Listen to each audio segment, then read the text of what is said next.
what it sounds like right before you get a jackboot on your neck, and you don't hear that sound no more, you little cricket. And it won't matter which boot comes down on your neck, the left or the right. It'll be the boot, because you were making pleasant noises instead of really getting in the trenches and finding out we've been duped for a long time and we had the responsibility to protect ourselves. Like I said last week, crickets are pleasant. I really like the nature, but that's not what we're talking about. We're talking about essentially the apathetic nature of people. When we established these, or agreed to by living in them, these so-called social compacts that are imposed upon us, the whole point then becomes, and if you look very carefully, if any court case you read that talks about the subject, about somebody being subject as well, they always put it on you. Well, you could have left. And I have my own private view of that, because I did leave, essentially. I went into the mountains. I got away from it all, and I lived out where it was not much. I wasn't totally isolated. I could get into town for my goods when I needed to. But you know, they followed me. They won't leave you alone.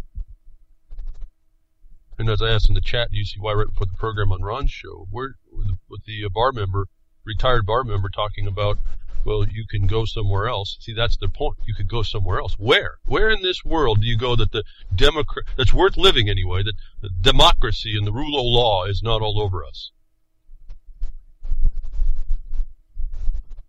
And I'm appreciative that a retired attorney, not a lawyer, you don't do law, he had a problem doing legal. Any of you that heard that, he had a little bit of not understanding. He's understood enough, though. He told you legal and law are different, and he also mentioned the moral component, which is not in legal. Legal is not law. Moral has no moral necessity. That this is what we're having to deal with. This is what I've learned about. I don't know how I got here, but I'm here. But I certainly must have an independent bone in my body, and it's still shaking inside me. We have to stop being the crickets, and we have to start moving. And here's a really interesting little example. As I tell people that I talk with that are involved, and working to become involved. And again, we had a Jefferson Mining District meeting. And we have another problem crops up. We need another miner to step up, and someone does. It thrills me to no end. One more, folks. One more steps up to address and tackle a problem. And with enthusiasm, even though it's a dread, even though we're in terrorism. As soon as you had to dread something against the government, and you had to act against what they did, and it was a dread for you, that's a terrorism. It doesn't require a lot of it doesn't require a bomb vest. It doesn't require sniper shooting, nothing. It doesn't require any of that. It requires fear, intimidation, and dread imposed upon you by a system of government. That's it. That if we don't, even the most innocent, if we don't engage, to fix something is a problem, as I tell people that I talk with. We got to fix this now before it gets in. That was one of the problems. Something's going to come up within the mining community. There's an inside subversion going on within the mining community. And it's going to hurt the miners pretty bad if it comes to fruition.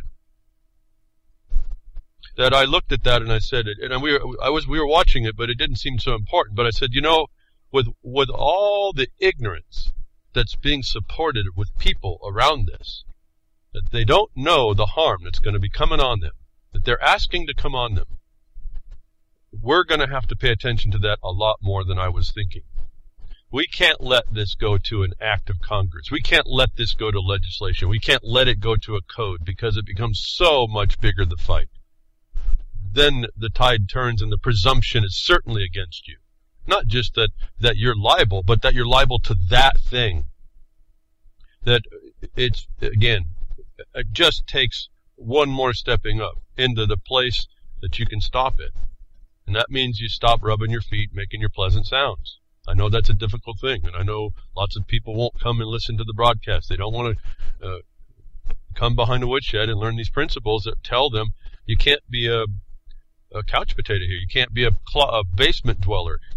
Well, you can, but you gotta make that a small part of your life. I mean, you might want to repose yourself for a time, but for the most other time, for the maximum other time, you have to be pretty active where you can, wherever you can, however you can. That I just wanted to point out here, for those of us that we watch these things, and even for those of us that see us and can't get to it all, we can only field so much. Why we need more help. And this is not just the mining day, this is everybody, everywhere.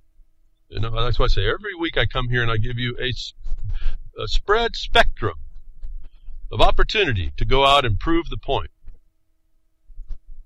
In fact, my mind just continually goes listening to JJ's broadcast before about the birth trauma or all the things they do to mess you up before you're even born and how that feeds into the system. And I got a story about that. It'll piggyback on that, exactly what they were talking about the parts is parts. That it occurred to me that those of you that might be able to do the research that can back up your information, you might actually be able to advance your cause through that by finding the harm and then challenge the system that was supposed to be professional.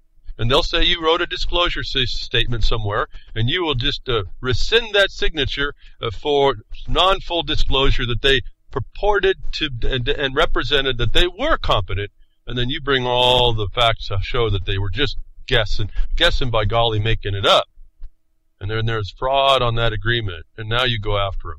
So you have to undo your paperwork that they've used to protect them. Then you tear their shield down, and you go after them. Are you going to win? Probably not, because the system's pretty corrupt. For those of you that are just listening to me and are partially getting involved, if you hear me, you understand there's a whole lot more on creating a case, a situation that you're going to have any kind of chance to win where you're counter to the system. But you're going to have that platform, aren't you? You're going to be the example to show how you undo contracts right in the first instance based on the failure of representation, even a mistake, folks. That's the interesting thing about contracts. Everybody getting all involved, all deep into it. Don't even know what when they sign their name without prejudice under the UCC, they don't even know what that does. They don't understand the obligations they're underneath that. They just think that's the magic bullet. But the concepts under which all that are formed, the reason why that's there, is what people have to research, what I research, what I tell you to go research. Find out the foundation for why something exists, even without the moral component. And you find out and you work from the foundation, not what you're told about the foundation. That there's things that are addressable very quickly. I don't know how many people, miners in particular, I've told they've gotten themselves into a permit, and I said, listen, they didn't disclose to you, or you didn't understand. Either they didn't disclose and it was official omission, which can be considered a felony, or I don't have to call them criminals. I can say I made the mistake. That a mistake of filling out the application, the signature of which perfects that, is a mistake is sufficient to withdraw and rescind the signature. Think about this, how the power works. Your signature is your consent, as well as your deed. Your signature, the deed of your signature, is rescinded for mistake, simply mistake. I don't have to call anybody a felon. I can go there, but I don't.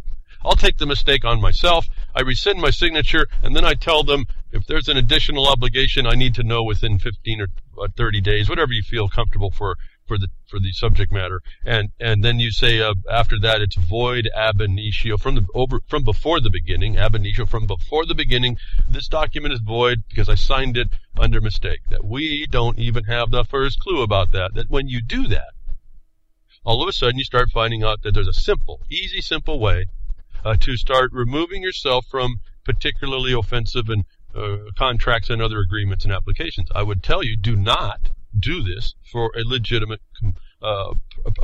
application that you made. You'll be caught for fraud yourself. So you have to have the right, I guess if there's a silver bullet, it's a phrase. It's the key phrases you need underneath the method that you're using to properly rescind a signature. Why aren't you rescinding the document? Well, because there's no provision to rescind documents. You rescind the act of evidence of agreement on the document. So here we have the tools that you can come in and get rid of all these wrongly, these unconscionable contracts. That's another way to get rid of a contract. And you rescind your authority by removing with your authority, you remove that contract. And you don't have to start participating. When I was listening to JJ talk on the broadcast about this trauma that everyone's been getting through the system that purports itself to know things, and it doesn't, and we now have technology to show that it doesn't. That's what I tell every week. I bring you evidence that you can use. If you were to hold it by both hands, you could use it. Grab it up and use it for a cause that you could champion. Whether or not you win, you have the platform now, and you have the way at it, and you have a formidable, and I'm just giving you one step, but I'm just telling you, don't look at your objective and say it's not attainable just because there's a system you don't understand in front of it. You come to listen behind the woodshed or other people that are actually giving you good information. And I tell you what, boy, I tell you all the time, I can't even listen to most of the internet, to tell you the truth. It's just not out there, really. A lot of wasted energy. And I only can say that on my view, from my experience and what we do, and having looked at this for decades and decades and in direct application in the last 10 years. See, I'm beyond wondering what the definition of a term is, because I found out a long time ago, if you're in a statute and legal, it don't matter what the definition in a book is. It is what it is within the context of that forum, and you better be able to deal with it that way. And guess what? You can. And that was the big deal. That you can address that system and you can expose it by dealing with the system on its terms. Not words, its terms. It's a very powerful insight. I'm not saying you have to. I'm saying that when you find that you need and must, then you have to.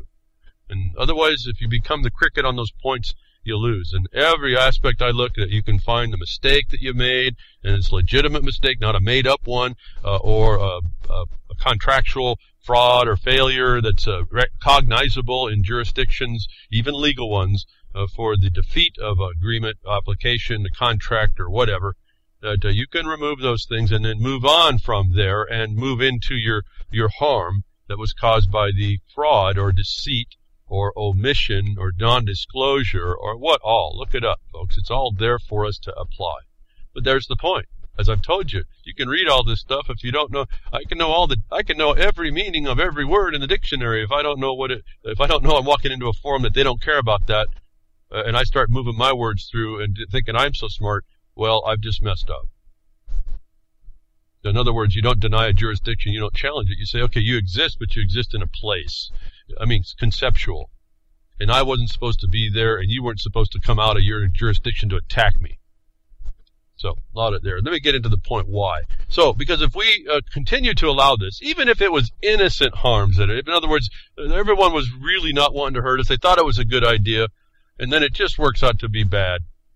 Then it takes a ton of time, more energy to undo the harm because of the way the system works. And I wanted to highlight this story this week. Groups, folks. Groups! How many here? One can do it before it becomes something, but after it happens, groups fight bureaucracy over endangered bird that was never in danger. So look at the wasted energy in this world due to bureaucracy. I'm saying even if you give it the good intention, it takes groups, not one, but groups to stop, to fight bureaucracy. But when we read the first paragraph, we find out what was going on and what is going on and why I tell you have even more power when you read this and see it. It says, starts right off, bad science and corrupt bureaucrats turned a beautiful migratory songbird that nests only in Texas into a 1990s terror that good science and concerned citizens are now fighting to exonerate. 1990s, and it's still on a list because of bad science and corrupt bureaucrats. Folks, it's not bad science. It's fraud and deceit. It's not even science. I can prove that now. We got all the proof of that over the sage grouse issue. Using a bird to destroy your life. And it's false. The scientists that were in on it in the emails that a FOIA request was able to obtain, and not that we did it, we found some other body did this in Colorado, that they found out because of a FOIA request that the scientists on a study for the sage grouse would not cite onto the science that there was going to be promoted by the bureaucrats in the agency. That I come here every week to tell you we can fight this straight up. Bad science and corrupt bureaucrats, folks. So in fact, my eyes, I'm having trouble reading right now. I didn't realize how bad my eyes got all week. The last 2 weeks, I've been writing paperwork, helping guys, miners, do their coordination discussions. We're writing our protests in right now on a lot of plans that are trying to be forced through. They're completely criminal. The people that are doing it are felons and committing treason. This is not an opinion. This is a facts and evidence, admissions and confessions developed over time. This is not something I just say. That we're putting all this together now to highlight the bad science is actually fraud in place of science, and corrupt employees. We don't just put them in the bureaucrats. These are people. These are men and women intentionally accepting this crime that's upon us and implementing it through the color of the authority of the agency of government. That's felony. That you and you can too step up and be the one that tenaciously and persistently goes after these people, so that groups of good scientists and concerned citizens don't have to fight something that never should have been. The songbird is a golden checked warbler, and the fear it instills comes from its status as an endangered species protected by a bureaucracy that confiscates property, bankrupts businesses, and imprisons decent people. And we now know that the warbler was never endangered at all. Folks, this is the sage grouse, this is the prairie dog, this is all these animals. And then you look at the ESA, you look at the Endangered Species Act, and if anybody reads it, you got any heart and care in you about this at all to balance this thing back out. And I'm not an environmentalist. Should I say this? I'm going to say it anyway. I talk to my lizards, folks, in the garden. So I'm pretty sympathetic to the insects. I'm really sympathetic to the crickets until I find out they're the people. I'm not so sympathetic then. But I really like the nature. In fact, on our mining claim, we do everything and have done everything. We have not downed one tree. Well, that wasn't dangerous, like a snag that got burnt when the Forest Service firebombed our claim before it was our claim in the 80s to burn out a cabin that was on the place and burn a miner out. Those trees are still standing, and they became a danger. We've dropped those down so they don't hurt anybody. We've had to do that work. We don't get paid for that. And yet we've still mined what mining we've done. We mine between the trees and still trying to work out how we're going to mine under the trees to save whatever trees we need to save for two reasons. One is if we don't need to, we don't try to, and they do protect us. They do provide shade and cover, and I kind of like them. So miners, when I talk about the lack of, talking about these environmental things, endangered species, it's not we're not unsympathetic. Is that we're dealing with a bunch of criminals that have with an agenda, pushed the issue way beyond that. They've done that because of the human crickets, the people crickets. Not the little cricket. The little cricket's going to eventually be endangered. Maybe that's when humans will be protected, because there's so few of them after this agenda gets through with us. But getting back to the point, a coalition of 3 groups, folks, all the energy now to undo a bad bureaucracy which could have been stopped in the first instance. Something that I looked at a long time ago and said, well, as a mining district, we can work to stop it up front. And here's the point. I used the idea, just think about this. This is an idea that it occurred to me, folks. And you can consider this for yourself, whether it's proper or not. I realized with all the complaints about how bad bureaucracy was, that nothing gets done. I looked and noticed they don't even do it right. So if nothing gets done and they don't do it right, where there's requirements in law for them to get things done and do it right, if we just press the law, they'll never comply with the law. We'll never be oppressed by them. That we now work in coordination, in pressing the law, and saying you aren't completing the law, you're not doing your mandate. That's utterly shut them down, except for the criminal nature. They're like bank robbers heading for the door. And so I got to tell people, some of the miners don't quite understand that. It's listen, you're dealing with a bank robber heading for the door. You think they're going to listen to you say the law needs to be complied with? They're not recognizing the law to begin with. But guess what? You're the only one between that bank robber and the door, if you put yourself there. And in this regard, it's not a threat. This is not you at risk, necessarily, unless you go to the next step, where you start calling these people out, telling them underneath your state law, if you have this right, you're going to arrest these people. And then Guido steps out, and the DOJ, federal DOJ, the FBI, their BLM enforcement, and they come and threaten you, intimidate, and tamper with witnesses and the victims, completely felony, but now you see to the highest levels, up into the unqualified one, and it's under his watch, so it's on him as well, so respondent superior.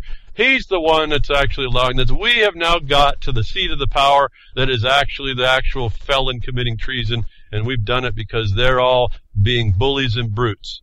Exactly what I said. The bureaucracies can't do it right. They never finish and do it right and won't do it right. And we'll use that against them. Talk about Aikido, using your opponent's energies against them. See, I'm not breaking a sweat when they're on the floor here, folks. I'm trying to tell you there's a way to get at this stuff. It doesn't mean you don't do something. You still have to be there to take, at least to receive what was perceived to be a blow to you. You have to be able to deal with that. But you have to be there. And you have to be there right to get the momentum off of you and get the blow off of you to work against your opponent. But this is one of the theories that these people in Texas didn't understand. All the energy now to go against the United States government that wrongly this is a United States Fish and Wildlife, that wrongly put something on the people, now takes all this life's energy, stealing it from the people, and the agenda still continues.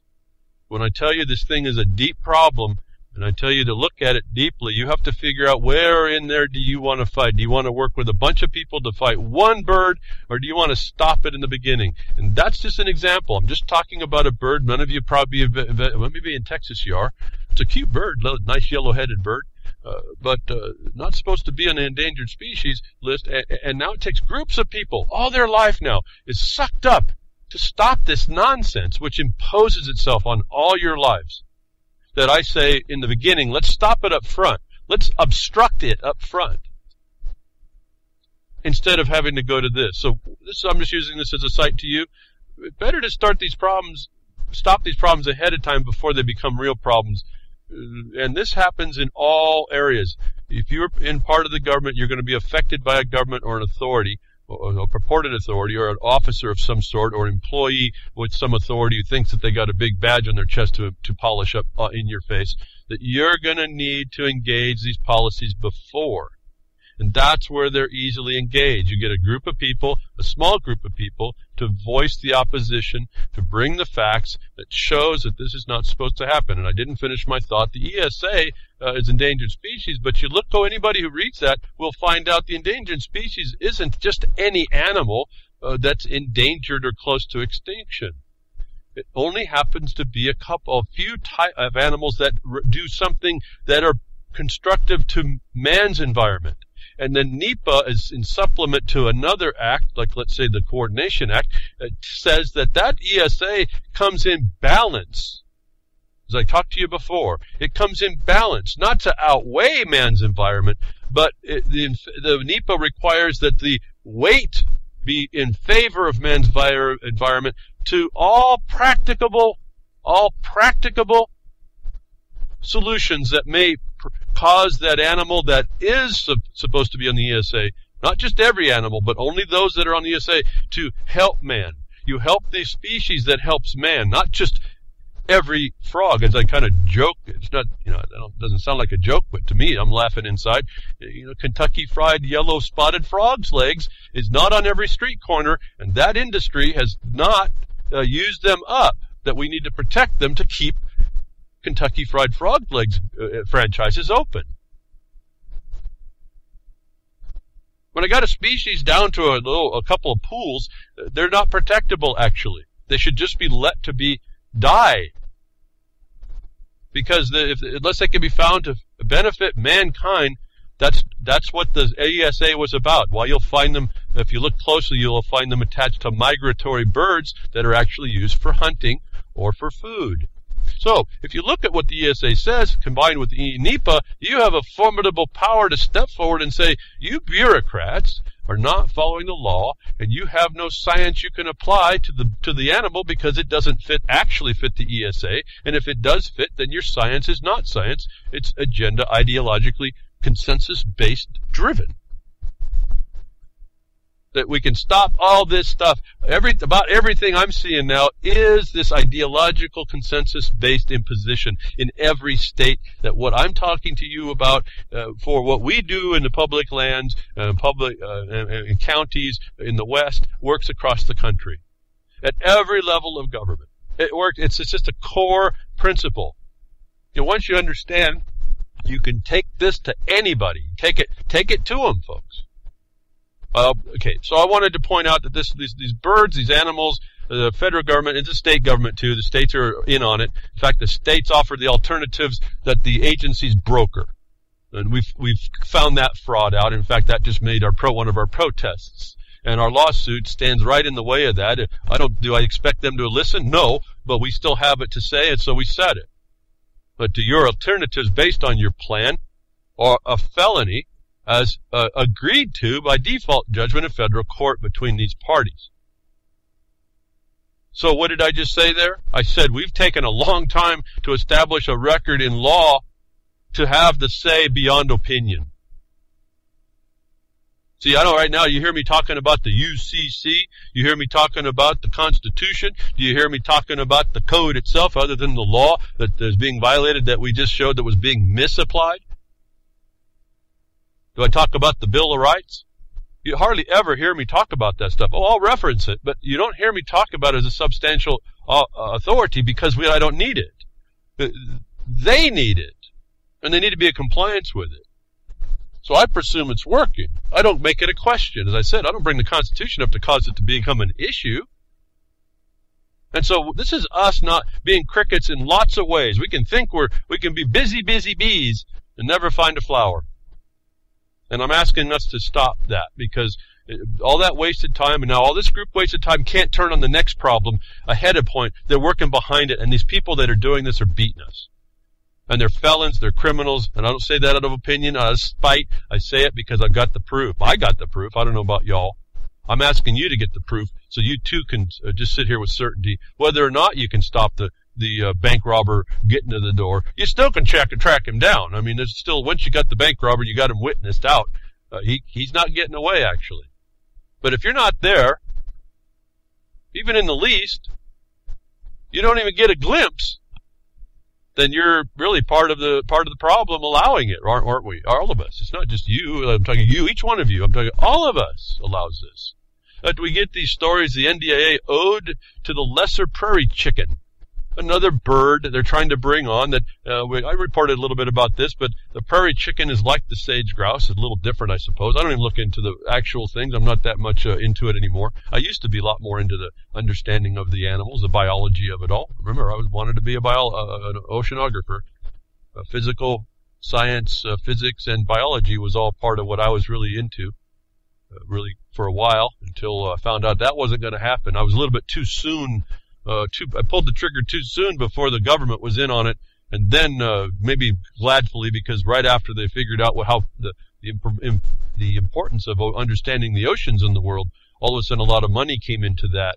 Well, after I was all kind of come and almost gone, that then they changed into trying to get this science to prove this ideology of climate change. And the world has done major flip-flops in my lifetime, like I don't know what a Republican and Democrat is anymore because they've flip-flopped each time. I don't know what a scientist is anymore because I don't see many of them. I see few here and there, but I don't see many of them. I see lots of people that were going through my age and a little bit older than me coming to the fact that they were all told wrong. Like I've kind of been looking and amusing myself with this electric universe invigoration. You know, the fusion, fission, solar model, all those models never made sense to me. Like a lot of electronics didn't make sense to me. And now I find out Professor Robitaille is explaining to me that the Kirchhoff's law that we worked feverishly and boringly to figure out, which never made sense to me, isn't really right. which we design our circuits for. It isn't really right. It's close enough, but not right. So we're learning we don't know. So that's why I tell you, climate change exposed us, climate gate exposed us, as I told you, science is prostrate before the truth of the reality. That you can bring the truth of the reality back. That these little birds, these little animals are just the tip. I mean, not even a tip. They're just a part of this monstrous, usurpacious, occupational beast that if we don't stop it and we don't figure out the tools, it's going to be taking care of us. Since everyone is exhausted after the final passage of the House version of the an annual defense policy bill, of all things, the defense policy bill, this is where your NDAA is, right? This is the crime of the century against all Americans, so-called, and crickets. What I brought crickets onto the broadcast anymore for. Didn't care about my entry before that behind Woodshed. I said it doesn't matter. We're living in a nation of occupied people, and that's where we're going until the crickets stop. But as a House version of the annual defense policy bill, let us offer a note of whimsy, and this is really not so funny, but I'll read it anyway, nay, even humor, to help lift everyone's spirits after the unusually depressing saga of watching Democrats and Republicans largely just stand on the floor and bash at each other. Let us begin with this ode of democracy from the lips of Representative Jackie Speer of California, Democrat. Let us note first that Speer is not without blame, for she is a member of Congress, but she did elevate the debate with a bit of whimsy. Quote, one of our most solemn duties in Congress is dealing with emerging national security threats. We eliminated bin Laden. We are making progress on weakening ISIL. And fortunately, it's ISIL, excuse me. And fortunately, my colleagues on the other side of the aisle have alerted us to a new threat emerging deep in the heart of western United States, a sort of feathery sleeper cell that just can't wait to disrupt our way of life. What is inspiring so much fear? The lesser prairie chicken. Listening to the debate, you'd think that there was lesser prairie chicken was a single-handedly provided aid and comfort to the enemy, not just living on the prairie and doing the occasional little dance, but as with an unfortunate relative, the greater sage grouse, my colleagues across the aisle are trying to use NDAA to do a little dance of their own around the science of the Endangered Species Act. The prairie chicken has not attacked our citizens, threatened our allies, or disrupted our military operations. Listing the sage grouse as endangered, which is a scientific decision not within the purview of Congress, will have absolutely no effect on the Department of Defense operations. Remember the story I reported? This is an extension of that. They're making light of this, folks. This is the people in the government making light of this. Not questioning the NDAA, but questioning how far this prairie chicken's how far a party's going to use this prairie chicken to defeat the gains of the other party. They don't think about you. The worst that anyone can say about the prairie chicken is that it's not a real chicken, but a grouse. The amendment has no place in the NDAA, and I urge my colleagues to oppose it. Now, enough said there. Enough in the first few paragraphs here to identify to you that this should not have been in the bill to begin with, and it may not be even under the purview of science, because there is no science, and even if it was, the agencies that would impose upon you would have to show all the ways they attempted to make this species not affect man's environment, and all the practicable things they tried before they can actually try to impose this, that even the Democratic representatives don't take cognizance that the agencies and all the parties are not applying the law correctly and putting a blind eye to any accountability that it could be applied correctly. And I know that because this is what I do. This is one of the areas that we are having to deal with, trying to be in front of the problem and not let this stuff get through where it takes groups and groups of people. I can't tell you how much time goes involved with all this stuff to do it, to get involved with it, let alone try and stop it. But that, again, crickets is this answer there is no answer. It's not going to work. And I know maybe lots of you don't find it interesting. Maybe lots of you don't understand how it relates to you. Maybe you think it can't do much. I can tell you, you haven't done it. I can tell you haven't engaged with it, and I can tell you don't understand that this is a war that is a subtle war. It's a subtle war that your victories will come a long time from after you start, but they will come nonetheless, and they will come in ways that you'll never be truly sure that you did anything. But you'll realize that unless it was you there, or those of helping you, that change back to reality and reason would not have happened under the regime. And how did you do that? You were standing there as a witness, and you were standing there as a witness to the requirements of law, the bright line, the narrow path, folks. That's all we've been doing. And so we do have to make the decision on what we want to do. That's each one of us to do. That's why I don't have a judgment on anybody's decision to do anything. That's what your passion is. That's what I tell you. You have to commit to something. I don't even engage with somebody until I can get some commitment. And it's not like I'm trying to extort a commitment.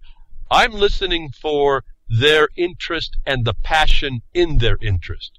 As soon as I get that, I'll throw in where I can. I don't throw in where I'd have no contribution, but where I can, I will throw in. But I have to find someone who's interested. They want to not just be interested because they think it's cool to know. I mean, they've got a cause. And that's what you need to bring. And that's what when you're on the right path, you're not researching no more. You're heading out after it. You're heading out after it even though you know you aren't prepared. You're heading out anyway. It's like going to fight that fire. We didn't know if we could save the structure. We just ran there to save it. We didn't know what was going to happen. You don't know what failures, what equipment's going to be failed. At one time, it's partly what got me out of doing volunteer work. I figured these people were going to kill me. After years and years, people started to get ego-driven, and they all wanted to be the chief.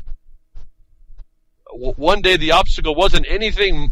The equipment was there, all the hosers laid out. We had people, and the obstacle was two people fighting over who was going to tell the pumping guy to turn the switch on. Never seen that before. That was a new one on me. Grabbing both of those people by the collar and shaking them real hard and say, by the time I get to that front end of that mobile home, I better have water on the nozzle. And we almost lost that mobile home because two people out of the blue decided one of them was going to be the boss instead of just going to the fire and stopping it. But you can't think of this stuff, folks. You're never going to be prepared for that. You're just going to have to deal with it when you get there. The point is you had to be making the decision to go get there.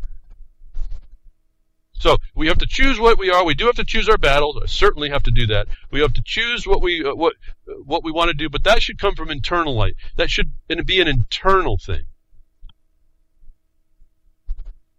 and it shouldn't be just as an excuse. This will be you'll know. I mean, there's not even a no. You'll know. I mean, it's not even a question. You are just moving to it. That's just what happens. But most of the people I'm working with, they've exposed to me that they were interested in something, and I exposed to them that there was some place they might be able to go look to fulfill their desire. And man, that's all that they needed. They just needed to know what door to go in to put the fire out on. And they're all over this stuff. It's like I'm dealing with sponges. Now I'm having to feed content to them because they're becoming the big sponge and they're turning around immediately and dousing their fire with it. It's a whole different thing, folks. I can just, those of you, all of us, those of you that have a passion for a wrong you need to make right, I'm asking you just step up and just keep working. It's right there. But we have to identify whether things are valuable or not to fight, and what they are, and that requires some research. I say you have to learn your battlefield. And one story came through I wanted to talk a little bit about, and I don't want to diminish it because this could be very, very, very serious, but we have to be careful before we start considering, again, what I'm talking about.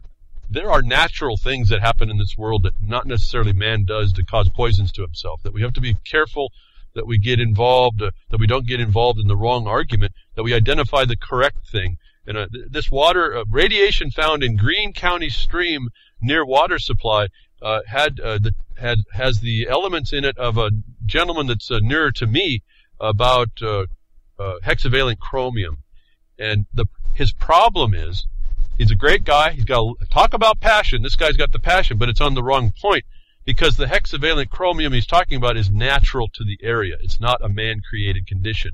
That, as I've been explaining through a liaison of some sort, we got to get him focused onto something that's not a natural occurring problem, and look at the cause that man has caused to maybe take the natural occurring condition and make it worse. But this radiation found in Greene County stream near water supply is concerning, certainly. And I didn't know what this radiation was, so I wanted to read, so we'll go and find out. Let's do a quick check from a show transcript. Action News investigates, has learned, oh, I see, it's a name. Action News investigates, has learned high levels of radiation, up to 60 times higher than maximum allowed in drinking water, has been found in a stream that feeds into a water treatment plant. So then we go, okay, fine, radiation. Is this Fukushima or what? The high levels of radiation were found in Greene County stream, I think this is North Carolina, that flows into the Monongahela River. If I didn't assassinate that name. Ultimately, the water ends up in Pittsburgh. Ken Dufala of the Isaac Walton League Conservation Group has been taking samples from 10 Miles Creek for years, frequently finding high levels of total dissolved solids. Now, total dissolved solids is TMDL. This is the curse. This is what the EPA used to beat down everybody, is this TMDL. It actually is just a measurement. It doesn't mean anything. It's a measurement quality. It's a measurement unit. It doesn't really give us what it's going on. It's just supposed dissolved solids. If you look at the term, it's dissolved solids. It's supposed to come from a sewage treatment plant. It's not coming down a river. But they use this to beat down people, and it's a conservation group. So I'm going to be a little bit, already I can tell you I'm going to be a little bit biased against what I'm going to hear here. However, let's look and see what they think they're finding, because we don't know. Maybe they have found something. I wouldn't touch it. As you can see, I try to keep my hands off it all best I can, because I don't know what's in the water. To find out exactly what is in the water, he pressed the Department of Environmental Protection to do comprehensive testing. Well, I can tell you what, when a miner tries to go to the EPA to get his water tested coming out of his process, they won't do it. But nonetheless, it shows you can go to the EPA and you can test for this radiation level, and the results showed, this is a very important finding, the results showed radium 2.26 and radium 228 totaling 327 picocuries per liter at one location and 301 picocuries per liter of radium 226 at another location. So let me stop there and just look at this a little bit. There's no indication at this point that this is other than a natural occurring radiation. Remember, radium is in the rocks. In fact, remember, Alex Jones had a crew run all the way to California for Fukushima, up in Northern California, just north of the, I think around Pacifica, north of the Golden Gate, and they had that scientist do the check on the claimed Fukushima radiation on the beach. And they took the sand, which had high levels, back to the university lab and tested it, and found what, folks? They didn't find Fukushima radiation. They found naturally occurring radium and thorium from the natural occurring rocks. That this is a serious thing. There is radium in the water, but we got radon gas comes from this, that people in the Midwest have to be careful of. Actually, I guess it's everywhere. It's in the rocks. It comes out. It's a decomposition product. So, not to say this is not important, but I wouldn't necessarily until I could show this came from a man-made source. I don't know if I'd spend more time until I did about what this is, except to say, okay, here it is. We have high levels of radioactivity in the water. And this might be a problem, I don't know. But remember, our bodies are pretty interesting. If it's not to a certain level, we might actually adjust to it. I'm not saying to do that. I'm saying before we spend a lot of time on something, we have to make sure whether or not it's really man-caused, that we can do something about it. In this case, we might consider that it might be attached to fracking, but I don't hear enough information on this test that shows that it actually is, when I also know that the rocks naturally contain radium. And they might necessarily be on a naturally occurring condition that they really can't do much about. The people there are finding, like if you're in a high arsenic water concentration, the people finding there, that's what, like the bitter water or something. It's just some water that just isn't going to be usable at some point. There may not be much you can do. Radium's a pretty hard little particle to get out. However, it depends on what you want to do. So before we jump all over this and saying, oh, it's a man-made cause, and spend lots of time, once we see what it is, we might have to really relook at this and see whether or not it's natural occurring, or whether or not, even if it's natural occurring, has man caused a concentration to cause a problem.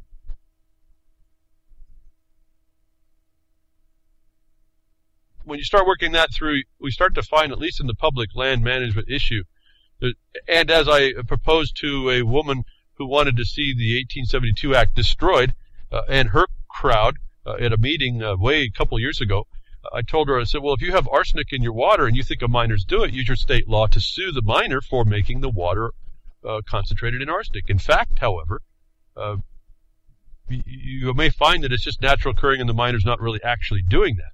But that's for you to go do on your cause, not to destroy an act of Congress, which is an act that probably gave her property rights.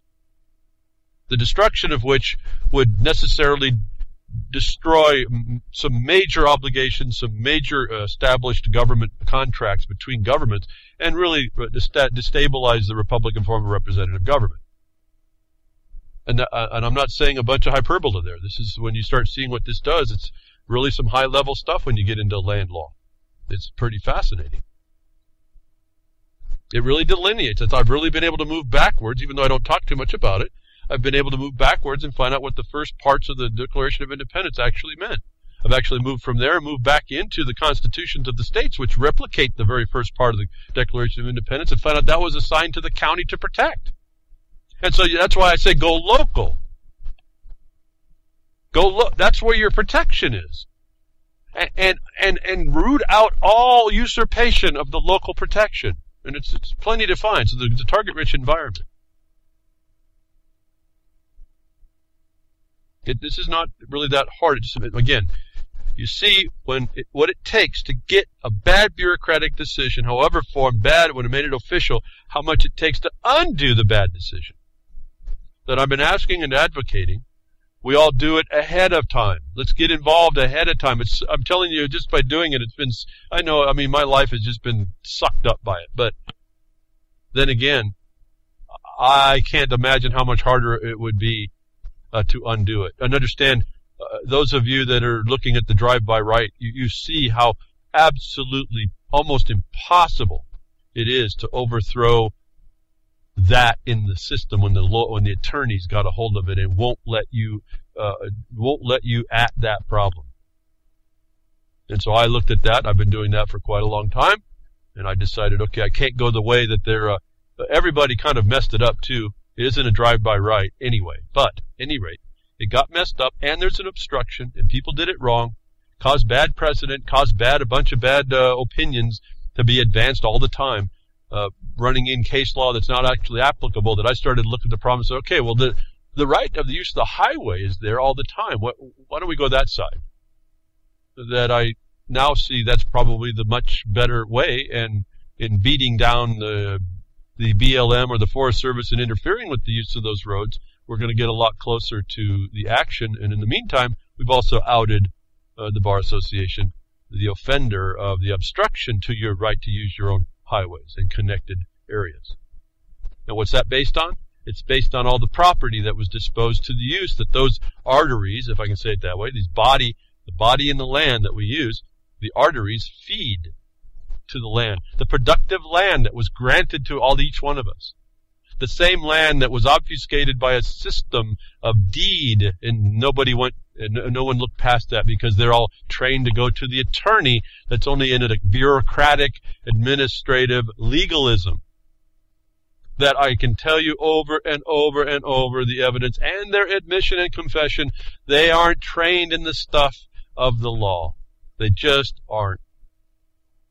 It's a fascination to me. And when I see this stuff, again, folks, we've been duped. I just stunned to think that we've been duped and we stay duped. They admit to us they don't know. They have this legal oppression system over us. They have an occupational system they put on us back in the 50s. And we don't. Crickets! And the evidence is right there. No opinion.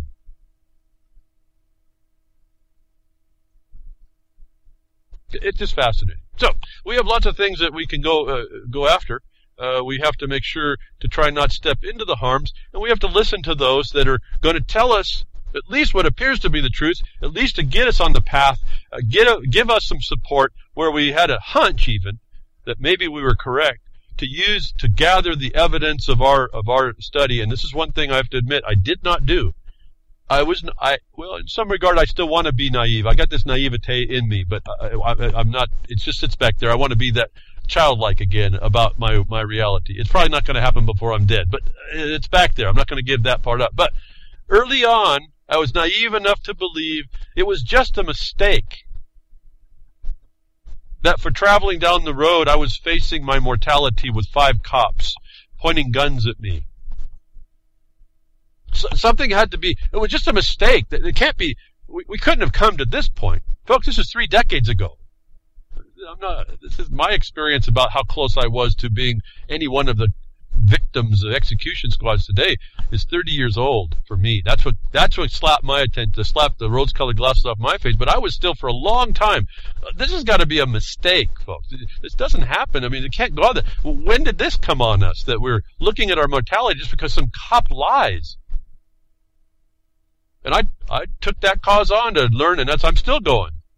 That I didn't let that rest, and I haven't. That I believed in America the way we were told. And I was trying to force what I was told back into a reality that didn't exist for a long time. At some point, I had to give in and say, wait a minute, that didn't exist. And that's when I was telling you about your mind literally feels like it's flipping in your skull. New awarenesses that come, and it just throws the whole idea that you had, notion, right on its face and stomps it. And you just have to admit, that can't be. That cannot be. If the facts and the reality are this, what I was told could not be. And talk about a learning curve all of a sudden. And yet we're here, and we've done it, and every one of you can. But my problem was early on, I was so naive thinking that I would just turn the next page, read the next page, and it would all be made right, and I wouldn't have to take any more notes. I never took my notes. I did it all in my head because I thought tomorrow was going to be the answer. Literally. That's how naive I was. How duped I was. How long ago that's been now, too. How far I've really traveled. Talk about a travel by right. There's no one stopping this travel. This journey could not be stopped. That I found out finally, I threw it off. We've been duped. We got a work to do. And so I started learning about the reality, not about what I was told. So I don't come to you and talk to you each week. It's an observation I try to retell you as I can remember it came. I never took my notes. That was a problem. I know now that's a problem. It's not a problem for me because what my memory will still hold to me, and what I practice and use is still with me. But to turn those notes out to you anywhere is impossible. I didn't do it. That I ask you to take your notes because those notes are going to be valuable in the future. Now, digital age, we have ways to place them up. That my notes are not available to you to prove what I've been telling you. Like I got to refer to the 1974 Doubleday Dictionary as a statement to you. I don't have it with me. I didn't take a copy of it. And at the time I started, there was it was just the start of the internet. I didn't know nothing about it. I came really late to the internet as far as knowing it was something accessible. When you live out in the forest, there's not much to connect up to. This is that time. When I went away and I said, I'm just going to be out in the nature. And nature taught me stuff there too, but then they came and tried to roust me out. They eventually did. They eventually stole a bunch of stuff. For those of you who think that this is not at a cost, for those of you who think that I got some special things and some special shields, believe me, there's been I've lost quite a few cars. asserting my right to travel. Tells you something. It's not a right, folks. It's an occupation. So, it comes with a cost. And you persist, or I persist to what level I have. And then I've focused on these certain things, but I never took my notes up until recently, and I didn't take notes actually until I actually started to make content, to put out information.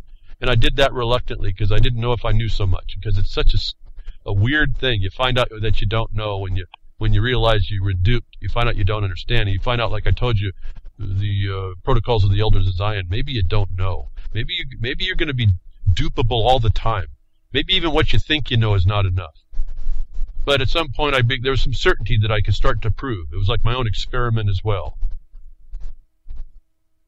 Along the way, you have to listen to certain people, and you have to perfect their stuff and perfect it so that you know that's what it is, not a story, not like we call them now what trolls and shills and all these other things going on. At some point, you're able. See, I may not have the proof that someone's no good, but I put them in the category that I'm not going to probably listen to much that they have to say. It may not be that I'll shut them out, but I really don't put them in a place where I'm going to listen too close. And it's kind of amazing to watch over time. The so-called truth movement. I don't know what the heck that is. When it became a movement, I knew that was a problem.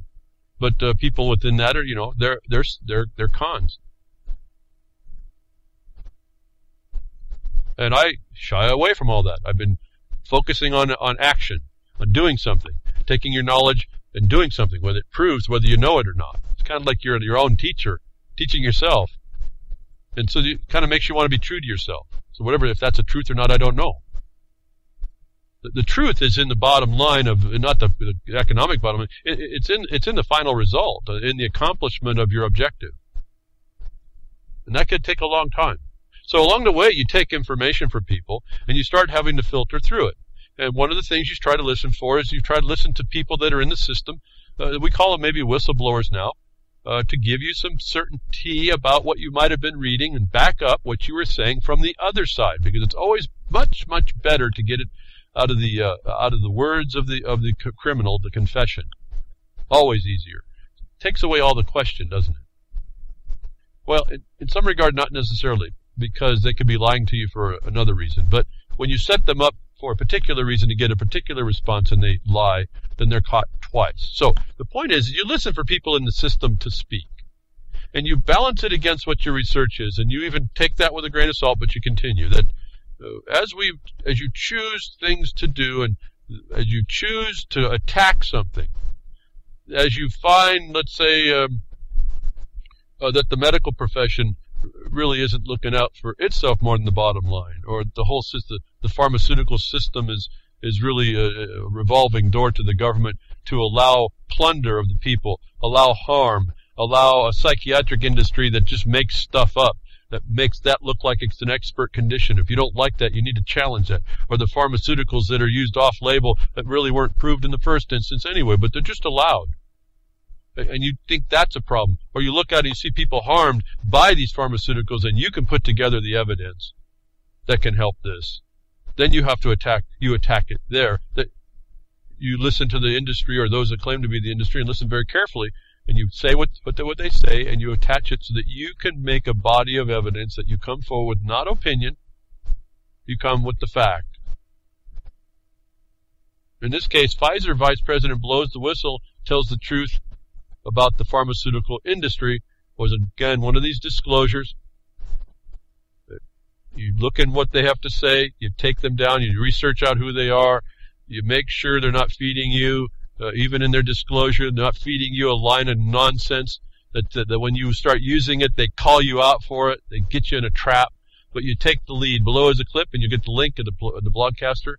There's a clip taken from a One More Girl documentary. Boy, they're stealing One More Girl with this stuff, aren't they? Now, what am I telling you to do? It only takes one more applied to stop this stuff. You. My colleague says that people wonder about only being one, and he goes, yeah, but you are that one, aren't you? One More Girl documentary, a film regarding Gardasil vaccine, which is designed to prevent human papillomavirus. In it, Dr. Peter Rost, MD, a former vice president of one of the largest pharmaceutical companies in the world, Pfizer, shares the truth about the ties between the medical and pharmaceutical industry. Rost is a former vice president of Pfizer and a whistleblower and an entire pharmaceutical industry in general. He is the author of the Whistleblower Confessions of a Healthcare Hitman. Considering his work experience, it would be an understatement to say that he is an insider expert on big pharma marketing. So the point is this guy's got a book. These whistleblowers go look and see very carefully at what happened to them.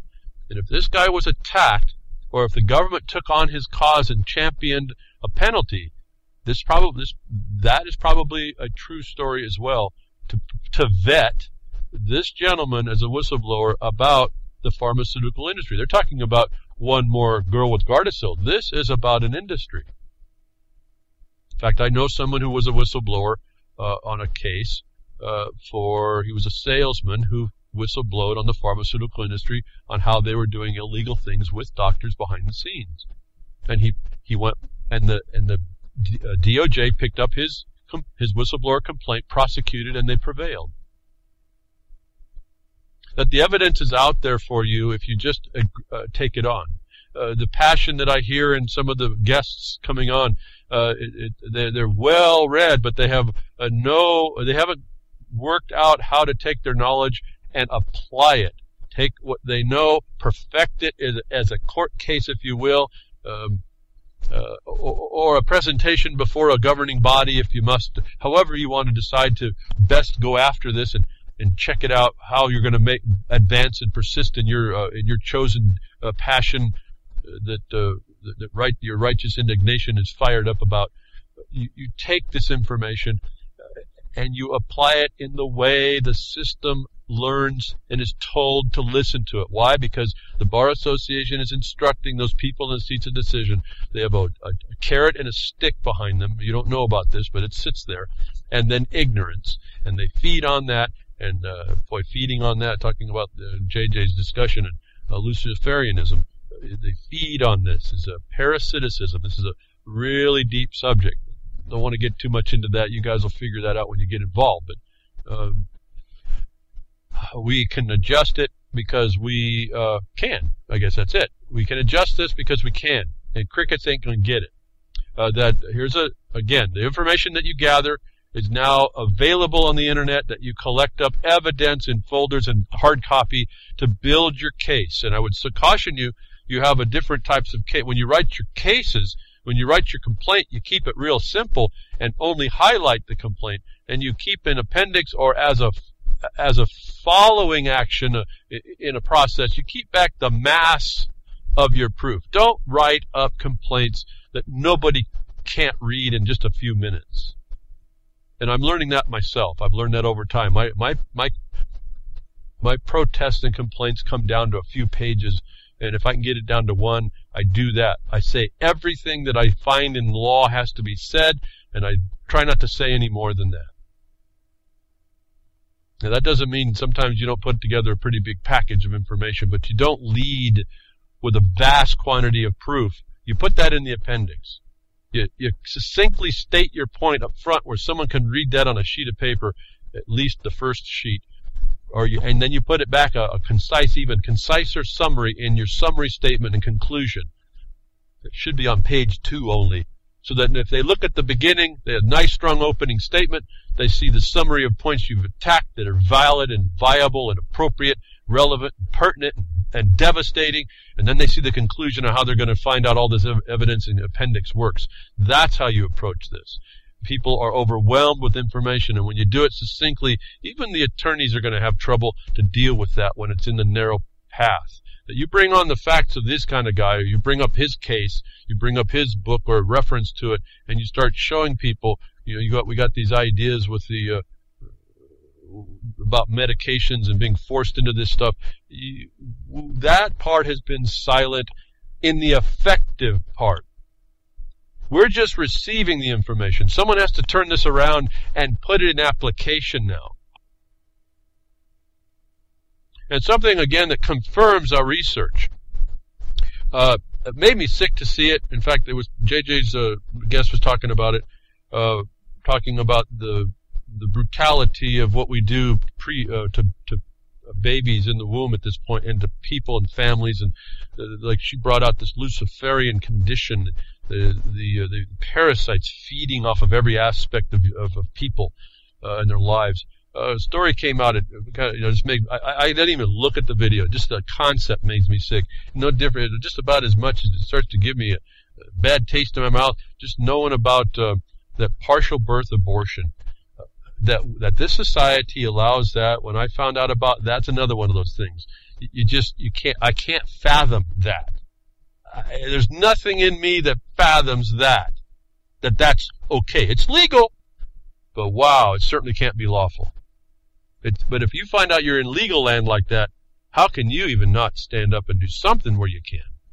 That this story was the same thing. I won't reiterate it too far, just to tell you, for me, it was proof and confirmation of not just my observations, but someone else's work, which is Clint Richardson.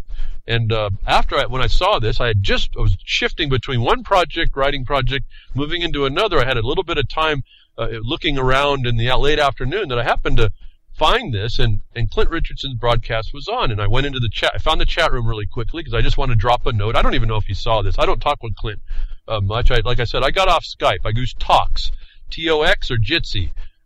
Folks, you're going to have to get into becoming protected. This is really going to be more imperative. I get on to Tox, and I'm fascinated how fast my files transfer, if nothing else. I don't talk to many people on Tox. I don't communicate with many people at all on Tox or Jitsi. I periodically get on. But man, just using it as a file transfer protocol, Tox is kind of cool. But at any rate, I don't get on Skype, so I don't talk with Clint anymore or contact anybody that I had on my Skype thing. I just don't do it. And I'm asking y'all to move over however you want to.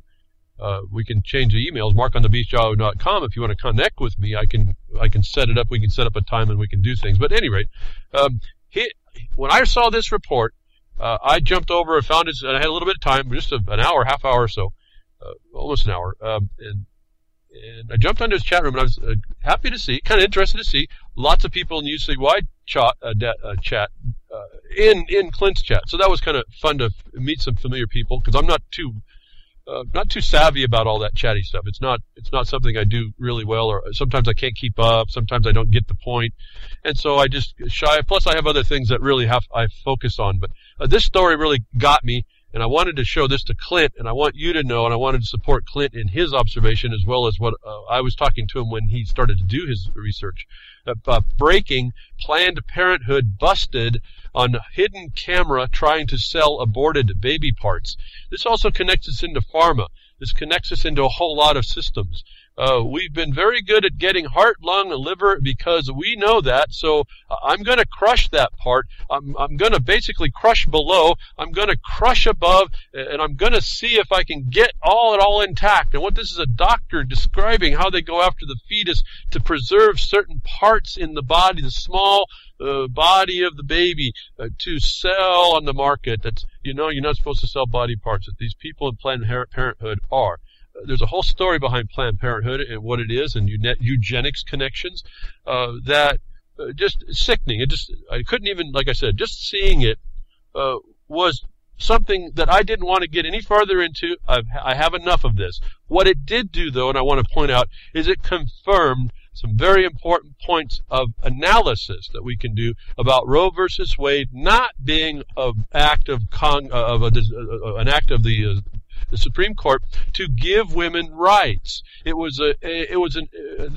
versus Wade was a system of people working an agenda to expand this exploitation, to, if you want to go into the deep side of the Luciferianism, to allow for more harvesting of people, to balance, and in some regard balance, when do you decide to take from this one productive unit called the mother, if we can say that, because they don't recognize mother or father. In fact, they try to destroy it. But in this case, the female, how far into a pregnancy can we go and harvest another body for money before it harms the productive unit, the mother? And you see that answer happening again later. How late can we go to harvest this body out of the mother productive unit? How can we harvest? Because we make more money at this. That my research found out that early on, well before I even met Clint, that Roe versus Wade was not a law that was constructed for the rights of women to have an abortion. This was the balance between when the system, the government, would medically harvest people and not harm the productive unit. I was in the study then that human resources was what I was focused on at the time. This is way back in the 2000s. That the human resource of the mother could not be adversely affected when they took the other unit for harvest in the baby, the upcoming resource, that they would sacrifice the upcoming human resource in the future, as long as they didn't harm the human resource of the mother in doing so. And they made that decision that about 3 months was about as far as you want to go before it really affects the mother in taking the baby. And then they can't do it for a while, but it's okay to go ahead and partial birth abortion. See, this makes no sense unless you start realizing this is organ harvesting. This decision was not about law. It's about bottom line. It was about fostering an industry. And to Clint Rittenhouse, so my view was this was not about women's rights, and it was about a balance between one human resource that the system was parasitically working from to not harm that resource in the process of taking another potential future resource. That Clint stepped in later on his research, independent, that he found in his analysis that this was really done to foster this industry. This is planned to foster.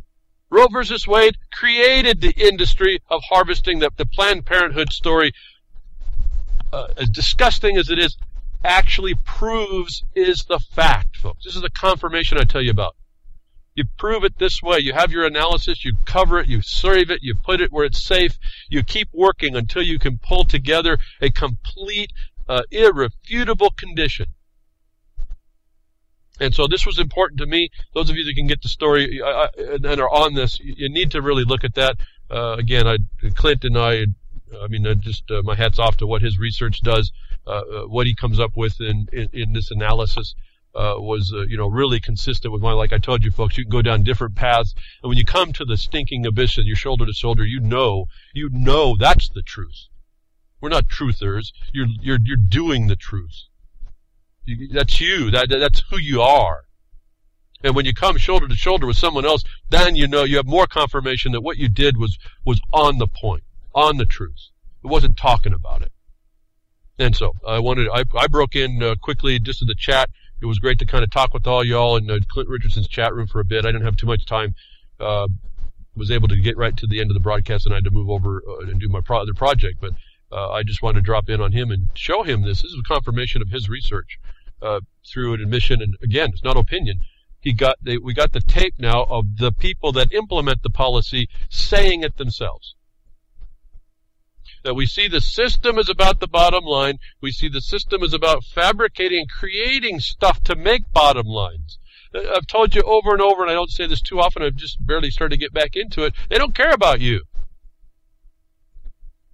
You are a beast of burden. You are human capital.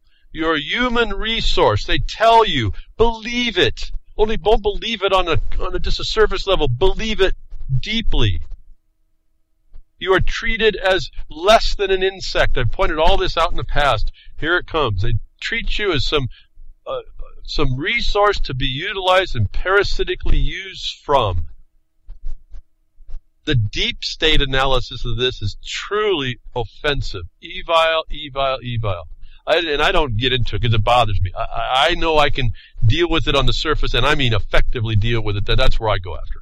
I don't need to wallow in the cesspool in order to know that it's full. I'm that far. I figured I'm that intelligent. I think most of y'all are too. That's why I say you don't need to get yourself in trouble and you don't need to wrestle with the pig. When you find out what you're dealing with is a pig with a dress on and some lipstick. You don't need to wrestle with that. You identify it for what it is and you handle it. that we see the government goes along and does these things. The proof is everywhere now. Again, it's a target-rich environment with evidence. I can't say I would die for it, because I've never been that way. I've never been that far over. What we have done early on, how fast I would have moved along early on if I had all the information we have today. And I think I appreciate that, not because of all the work I had to do early that I didn't get it, but that's neither here nor there. I'm just telling you what we have to work with today is a fascination to me, and it's powerful if we just apply it. We see now, despite all the promotions, no matter by whom or whomever, by government or whatever, the government agencies, the affiliates and the partners and the schemers and the scammers and stakeholders and all this, even the scientists. There are some scientists coming out, and so again, I take everything with a grain of salt, but I look for it all, and so I don't disregard these peer-reviewed studies, so-called. Again, science, remember, I always think science is prostrate before the truth. I don't even give it that much credit. But where I can find that system saying that something's no good, even as corrupt as that system might be, I'm going to start using that against itself, aren't I? See, I'm not in that fight, am I? And it's not coming from me anymore, is it? So now I'm kind of sitting watching the game I just set up. And I'm not in it. I'm watching it. I'm a witness. I'm always trying to be the witness. I set myself up so I'm protected as being the witness. You can't tamper with a witness, don't you know? If you do, it's a crime. So you've got a little bit of protection there, right? Figure out how to set up your system, how you're going to address this. You don't go out there leading with your chin. That's not a good way to go into a boxing match. A peer-reviewed study, GMO soy accumulates formaldehyde and disrupts plant metabolism. What was important about this? Don't get all like, oh, it's formaldehyde. No, this is about formaldehyde building in the plants. And then you go, well, what does that mean to me? What it means to you is, the way you'll see this is decided is the government has allowed the industry to say that these plants are similar to the original. They're substantially equivalent. Legalese term, substantially equivalent. Well, I can sink a semi into substantially. But there it was. That's what they use. This study shows that because of the GMO trait changes, it increases the formaldehyde accumulation, which is known carcinogenic in the GMO soy. That it can't be considered substantially equivalent to the organic or the natural, if I can use those weak words. That here's the evidence, and you'd have to, again, track this down. You'll have the link in the blogcast, but track. If you're going to use this, use it, go to the study, start understanding how to read these studies, get an opinion from another scientist conducive to reading studies if you can't. Put this together, folks. Start attacking the premise. This is false science again, just like the little bird. It takes groups of people now because it's already in the system as law. As law. Not law, as law. And you have, these notes are as money. As law has as money. It's all consistent. And what is this as stuff? It's not what it is, it's what it has. It's real. They tell us this stuff right up front. We have a note for money. Well, note is a bill, Folks, I don't know if about you, but last time I got a bill, it was more cost to me. I had to cough something up when I got a bill. So when you're handed a $10 bill, what do you think you're doing when you hand that to someone else? You have to ask the question, what did I get for this? When I took something on this promise and didn't get paid, did I really pay for it? Well, actually, no. You stole it too. You're accessory to the whole crime. How do you stop that? Get into weight and measure like they tell us. Get your state to start minting coin, as I understand Texas is going to do it. To me, anymore, I think this is all a big setup. It doesn't matter. Do it anyway. Go into weight and measure. I don't necessarily believe it's a conflict with the competition to the Fed. It could be considered that, but it's really not at all because it's constitutionally derived to be the way the states are supposed to function, not to mint anything but coin and current silver and gold as currency. Excuse me. This was a weight and measure. This is a provable thing, a factual thing, a substantial thing that can't easily be changed. So here we have insubstantial decisions made before. Substantial equivalence is shown as the standard. You analyze what substantial equivalence is. You get the study now that shows that now, how many people are the time that it takes to do this, to finally go back through and try to prove that they aren't substantially equivalent is really the crime here. But in fact, it was done. I'm going to assume this is a valid study enough to throw in on it and say, wow, here's another way to look at this. They're saying this stuff is substantially equivalent. We now have the study that says at least in soy, it accumulates formaldehyde beyond what would be substantially equivalent in an organic. I can move now to move this thing to throw this out.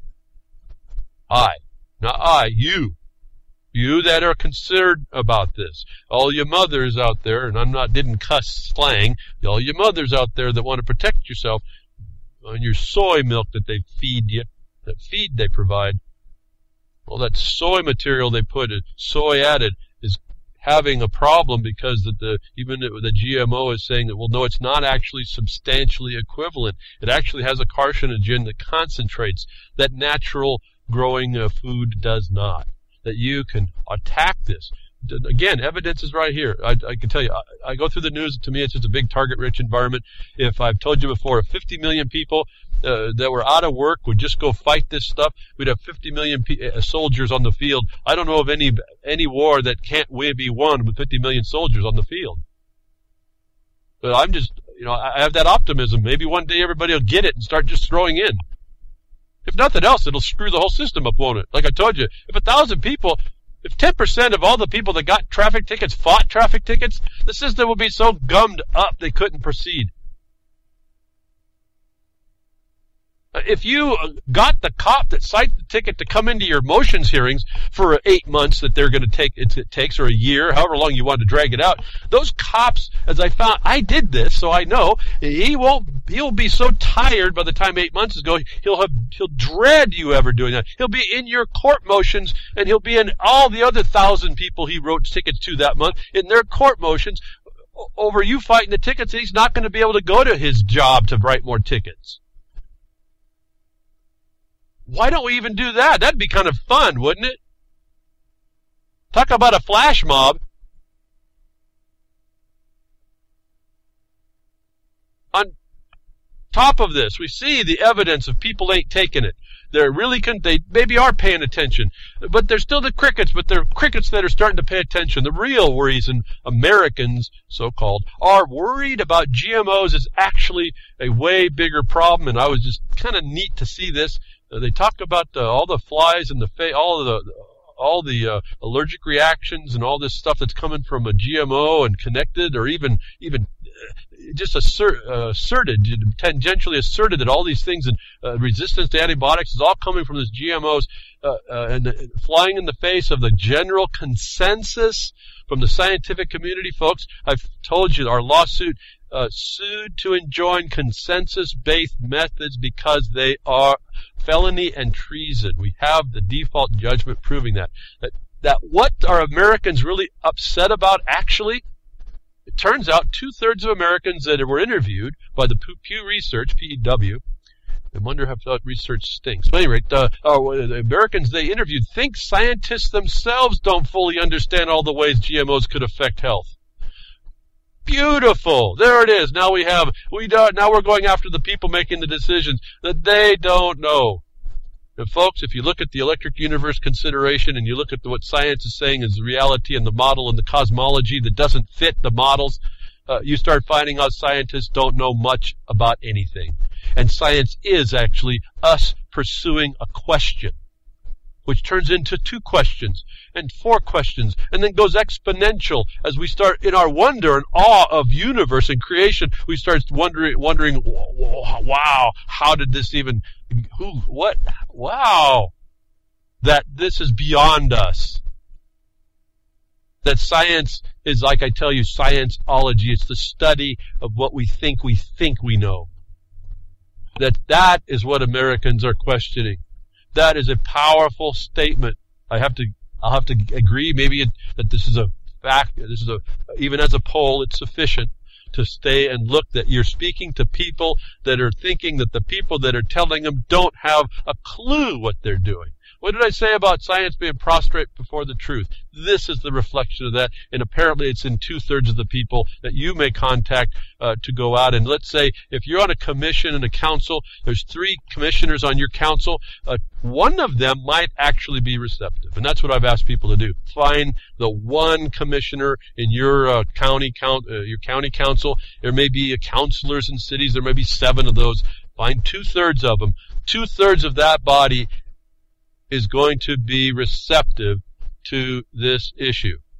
And if not, you'll probably be able to persuade them. And why is that important? Because if you can persuade them by your factual presentation and the law succinctly and summarily stated, you will be able to example and show people how they can start acting better. In fact, what I've said over my lifetime, all the scientists, and if I would have went that way, we would have all been in the same crowd coming to today and realizing our models have been a lie. And now I'm at the end of my career. What do? Wow, what a time, what a waste of life, wasn't that? And look what I could have done under the wonder of even questioning after the wonder I'd have got farther. That we have to step up right now, because that's our whole society has been gone down the primrose path of nothing, no good, bad models, consensus, and you don't have to, but I mean, for those of us that do, we have to, once we see that, step up. Because push comes to shove. And now we got this point where, what do you do after it goes in? Move ourselves in through pharmaceuticals now, also then to GMO, which is the agro-bio poisons, and their formaldehyde and more chemicals in our thing, and now we get it in our feed, and then we get it in our vaccines, and injected formaldehyde as an adjuvant. In California vaccine bill, that bill went into make it mandatory. It erupts into an all-out political war. I hope so, folks. California has now got to have the entirety of its population stand against a legislation that was absolutely draconian. Absolutely. Although I told you the answer, and everybody really knows that already. You just pull your little ones out of public school. It's probably no good for them anyway, correct? If you don't know that, go study it.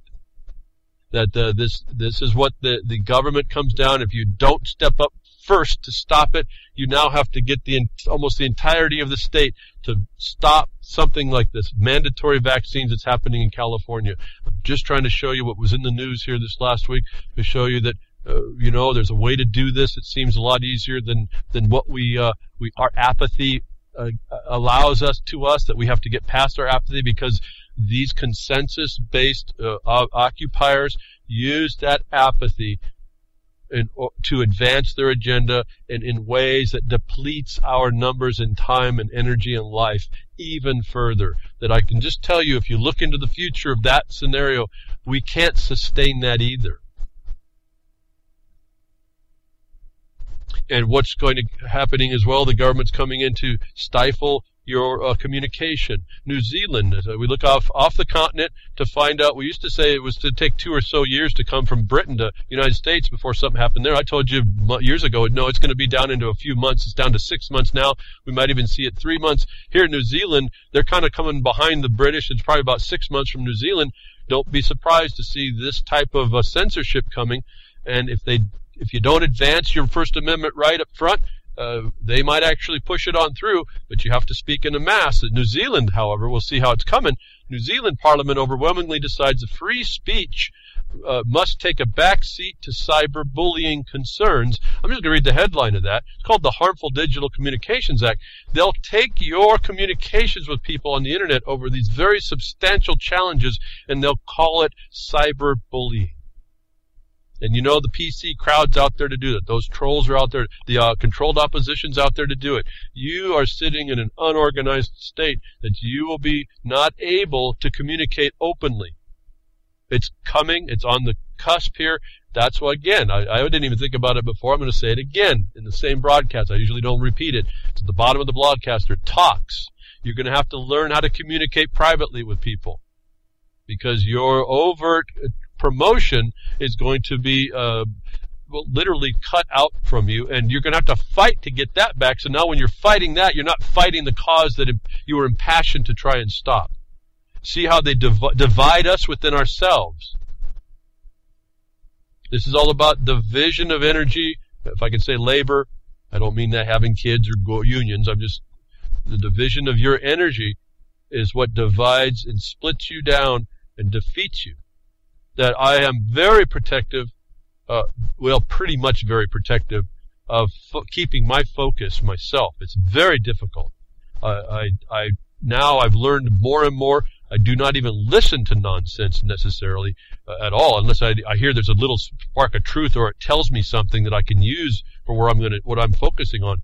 I don't try not to let people divide my energy down. I make sure they do their work. I'll go a long way to show them an example what has to happen, but at some point the door has to close of my continued participation, because it takes me away from what I figured appears that I do better.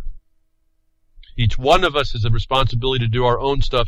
You may not know how. I'll help that, but at some point I have to refocus. Otherwise, all this harm that this system puts on you, those of us that are helping or think we can help, we can only help so far, I can tell you that. And I can only help as far as someone will want to go with it for themselves. And that's been a frustration too. A lot of people think there's a silver bullet. They really do believe that, and they won't believe when I tell them there's not. There's just not. We're in a war. There's no silver bullet. There's lots of bullets. And they come in different ways. That you have to focus, and you cannot let anything divide your energy on what you're focusing on. This kind of issue, where they start to attack you in the way you can communicate, where they attack you, kid, you're mandatory. You have to now fight them on that. They take away your ability to speak to each other. They call everything now bullying, and it's a system protecting it. It's this amoeba protecting itself, calling everything what you do to be, some problem, when in fact they're the criminals. This is the thing we have to stop as well. But they get you having to defend yourself, and you're not attacking them in the point. That's why they do this. That it's also better to have, as I said, so many people can take a different part of the problem, and the more people you know on different parts of the problems, you kind of have a sense. I have a sense of what people are doing. I can say, okay, that guy's handling that woman's handling that's being handled there, these guys over here are handling this. And I go, okay, I have a little bit of a field of view of what's going on. I can then say, okay, what's not being handled is this part right here. That you just invoke people's passions to get them involved. You see something new pop up like we did at the Jefferson Mining District. I just made the request, can someone jump on that? Happened to be someone was there that has a passion to want to and committed to it. And so I don't know what's going to happen there. We're going to hope that it follows through. Right now, I believe we got at least somebody going to be looking at that problem, and I don't have to kind of keep my energy focused in that part too. But even though I tell you I try to focus, my mind keeps on those things, and that's still a subtle draining of your energy. Because they're going to use everything about you to work against you. And wanted to point out another story. This has been a really problem, another thing that can be grabbed onto. Not sure how to actually go after it, but I have some ideas, and I've talked to you about it, this forfeiture thing. But New Mexico police just got curtailed here in their seizure and forfeiture provisions, and they're mad. They can't just take your stuff and sell it for profit anymore. But I wanted to point out something. It's true, apparently, that House Bill 560 went into effect, and that law enforcement officials are mad that after January 31st, it is completely legal for the police to seize money and property from people who had not been convicted of any crime and auction off to profit, a practice that's been used to fund the law enforcement practice across the country for the past 30 years. But now they can't just take the money for them. And this was the secret part about this. It's really not much different. They're just transferring who is the ultimate military official here. Remember, the Lieber Code tells us that a police enforcement that takes property from you to fund itself and for its security shows by deed, Article 1, by deed, without a proclamation, you live under martial law. That this was a direct connection that the police departments were taking this stuff and funding for their whatever they wanted, whatever they thought, their toys, underneath the idea of securing that department, that they were going to take your stuff and profit and secure themselves with it. That it becomes such a problem that the state, the answer to these criminals in the State Department and the state government was to remove what they thought remove the incentive to the particular police departments. And when they, not that they can't take it from you, but they take it and they have to give it over to a state trustee. That to me, I looked at that, okay, great, they take away a little bit of incentive, but they tell us now who the ultimate military authority is, because they didn't make a setup that says, no, you're not taking it this way. New Mexico is now one of the only places in the country that requires these seized assets to go straight to the state's general fund. So it now funds the state what they do. So it takes away the local incentive to steal from you. Who cares? It's still proving that the state now is the military occupier, because it's now going to fund the security of the state. Libre Code, Article 1, Article 10. These police agencies are not different. They're not a part of the political subdivision. That I wanted to point this out. Okay, it might be. Watch out what these people do. It's a little pea in a cup. It's a shuffling of the cups around. They're still keeping the asset. They're still stealing it from you. The government is still the occupier. And that's not an opinion. That's a fact by this deed, and it's also in the statutes, if you know where to look. And because I believe, my sense, that forfeitures actually are under admiralty jurisdiction, which is exclusive to the federal government by where? The Constitution itself. We've been duped, folks, that these forfeitures are actually federal. And the states are complicit with this type of admiralty theft on land. This is called booty. And no, not the slang term. That the government is, the ultimate opportunist, that it's all ultimate occupier, that we haven't figured that part out to shut it down. That we can shut that part out as locally as well. And again, all these different opportunities. But William Roberts would tell you, go local. I didn't necessarily agree with his party. I mean, I understood the concept, but it was so foreign to me that it wasn't going into the political parties as a local representative of the political parties to use Robert's rules of order to destroy those parties. That was a great idea, but it was foreign to me that I didn't feel comfortable with going down that which he was going on, that maybe some of you were up with. That was a good idea. The point is, it's a different way to attack these opportunists. So it's not like I'm asking you to even ask to follow what I'm saying. Just find your way. Another thing is Robert's rules. William Roberts, I thought it was his rules for a while. He knew them so well, right? That was like a whole other study for me. I'm going to have to learn his rules. He knew them so well. I thought it was his rules he was talking. But no, it was the generic Robert's Rules of Order. He was going to use those, and he was telling you how that you could go in and use the system to collapse the system. It's the kind of stuff I'm talking about that these people don't understand. They don't see that surprise coming. But we're dealing with the opportunist nonetheless. And so I found this federal theft opportunities always on. No Department of Justice whatsoever. They're the knee breakers now, we see. No one actually starts to call them out. There's some of us are starting to call them out, but it's a very delicate condition, and we have to be very certain how we move, but move nonetheless. But we got confirmation. Noam Chomsky, Obama is an opportunist. And so here we have a system, it's in the seat of decision. Academia, recognizing the seat of decision, takes opportunities, and we see what the opportunities are at your expense. That, again, we have examples. We can use this to get us to the next point, that we didn't actually understand it. There's other thoughts and other observations we can now use that are readily available off the internet. Liberal academic and author Noam Chomsky on Thursday, this is long past, but I'm getting to the tabs, said he actually said the President Obama, I don't understand that he's the president actually, I think he's unqualified still, is an opportunist, and Hillary Clinton would follow his lead should she win the White House next year. Quote, I wrote about him before the primaries in 2008, simply using his webpage, the way he was presenting himself, and he seemed to me like an opportunist, Chomsky Chomsky said of Obama.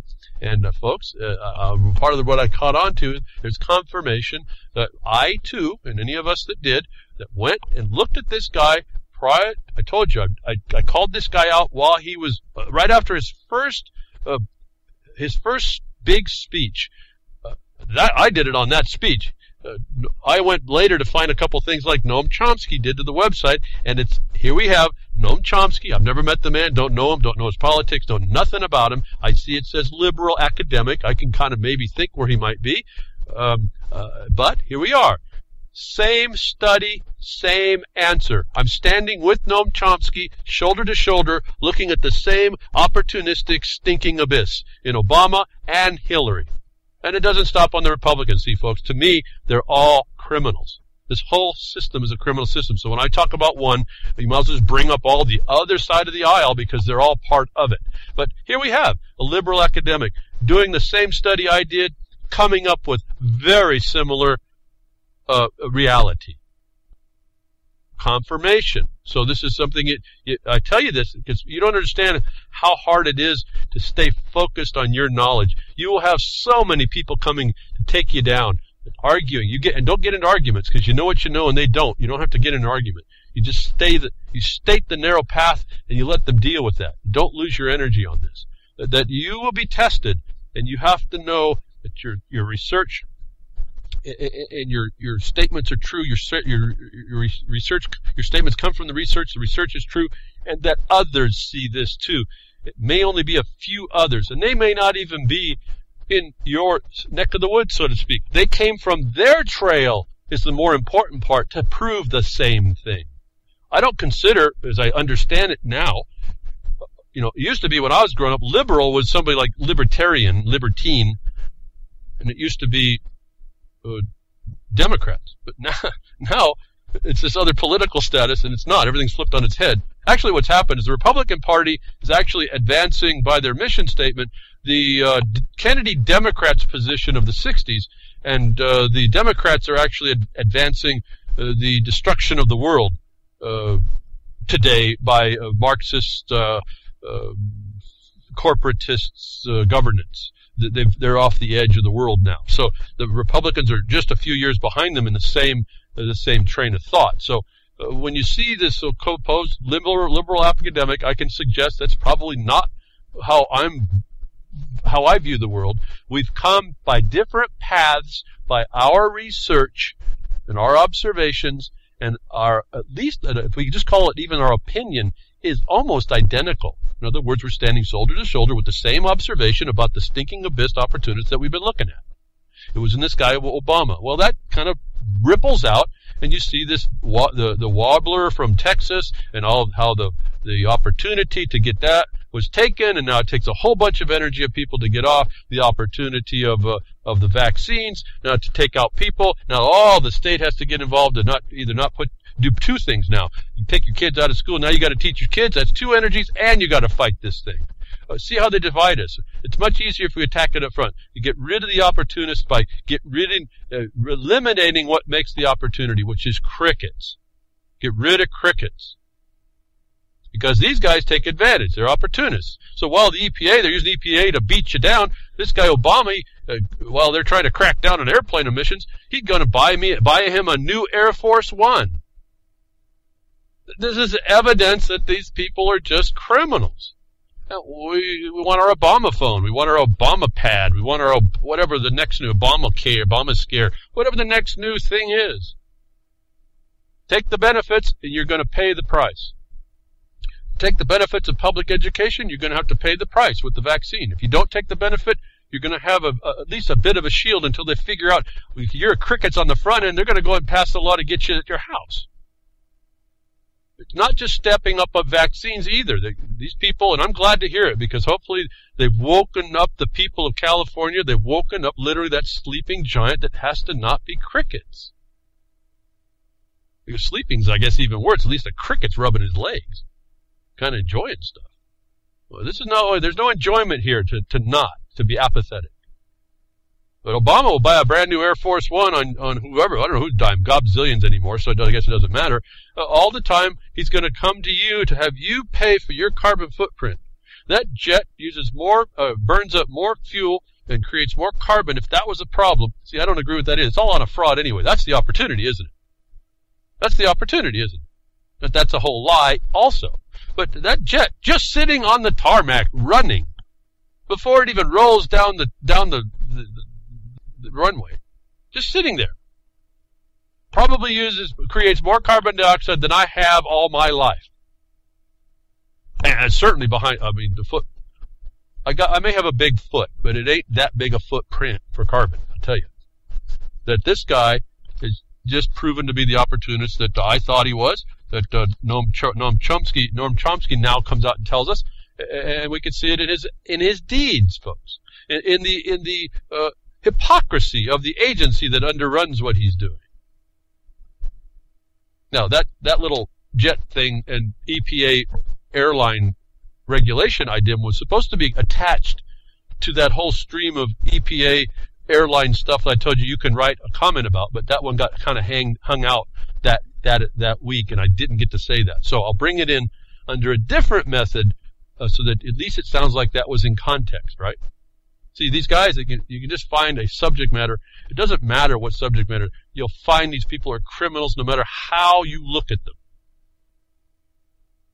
And this is what fascinates me about how easy it is to go after all this, and why it's so frustrating to listen to so few that actually step up to act. In some regard, even though it's right now, it's like a war, and it's taking up my life, and takes up some lives of people that can, whatever time they put. In some regard, it's very, very fascinating and interesting work to be in the war and outing it, and really moving to get rid of it. It's really kind of an interesting thing, though I'd rather do other stuff. I'd rather I got my other fascinations I'd be doing if I wasn't doing this. I have some bigger deals in my mind I'd like to do, even if it got me nowhere. It's more fascinating. But this is what I find I have to do now, and this is what I find that all of us have to do now on all these subject matter areas. That this opportunist will beat down you, use agency of government to stop you, and there's every tool in the book to stop every one of these things, and we don't do it. One that's a little bit more difficult is where this opportunist uses lawyers. They're attorneys, folks. They're attorneys. They are not lawyers. They're not doing law.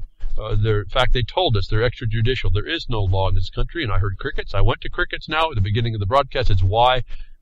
But they want to tell you that there's some lawyers out there, and they want to say that there's a secret court that no one knows more than crickets on. We're not supposed to have secret courts in this country. Crickets. Obama's lawyers asked secret court to ignore public court's decision on spying. Where is it in the Constitution we're supposed to have secret courts, folks, that a public court can be disregarded? And I hear crickets. Justice Department's National Security Chief cites 6-month transition period in the U.S. AFREEDOM Act as a reason to turn the bulk surveillance spigot back on. This is old information, but I wanted to point out, and it's so important, and why it's not news about me. It's information. This opportunist goes to other opportunists who are in the seats of decision that control your life to go to a secret court they've created by their secret internal handling of the system to say that another court that they've established, which is a kind of secret, you can't really get into it actually either because they run that system as well, is going to be should be overthrown. And I hear crickets. It is a fascination to me. Really, I don't understand it. It's beyond everybody to even comprehend this is going on, let alone that it's going on. That it is there. I'm talking about the original establishment's not even understood that this kind of a thing kind of flies right past us. It's the cream on the milk we got thrown in our face. It's just going right past us.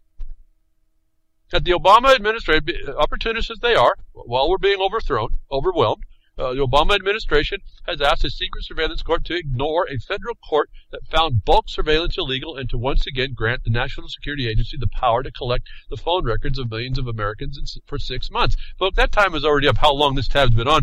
They're doing far worse. And while I've been doing some recent articles coming up showing that it's getting very, very difficult to keep anonymous, I ask you again, Tox, Tor, Unix as an operating system for Linux, with Tor, all these things. Talks is in fact, Jitsi was actually on a list of good things to have because of the OTR encryption that it has. Again, nothing is perfect, so don't rely on it that way, but at least start protecting yourself. It's on, folks. It's live. If people say, oh, Jade Helm, oh, it's going live. Folks, it's been live. Forget the name. This oppression, this occupation, the war against you has been live. Where is everybody? I get so frustrated with hosts that keep talking about, oh, the ramifications of this going live. Oh, this is going to, the FEMA camps, this and that. Folks, it doesn't matter. They got you in your FEMA camp. You're living in your house. That's the FEMA camp. And you better stay there, because if you go out into a mall, your actions, if you don't go out to a mall, you go someplace else, that very act may get you sucked up. Muslims who stop shopping at Marks and Spencer's could be radicals, warns top cop. Now, so they're having to monitor where and where you go. How'd they figure all that out? But if Muslims stop shopping at Marks and Spencer's in Britain, they could be radicals. It's coming to a town near you in America. Talk about forced associations. That if you don't go somewhere, you can be a radical. They say Muslim because that's the easiest target right now. That's the one that they vilify. They put on a pedestal to be the actual harm, and no one notices that the government itself is feeding that condition. Like I pointed out, the prairie chicken, the Democratic representative not pointing out that ISIL is, and the government supports it, a fraud, a fiction, the crime. Doesn't explain that the whole point of the discussion was over the NDAA, a fiction, a fraud, a constitutional violation, a violation of all known rights for people. The destruction of a government looks right past all that. And we kind of listen to the joke. They think, those is just a joke. The prairie chickens stopping the government military. Yeah, you think that's the truth? But see, they look past everything else too, and so do you. And I know that because I'm hearing crickets. That it's coming down to you don't go to certain spots, you might be considered a radical. They won't care about your Muslim hood.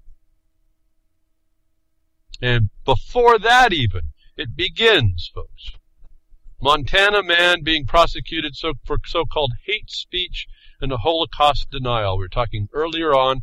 They're gonna like in New Zealand, they're coming to bully. If you bully on the internet, here the hate speech and the Holocaust denial.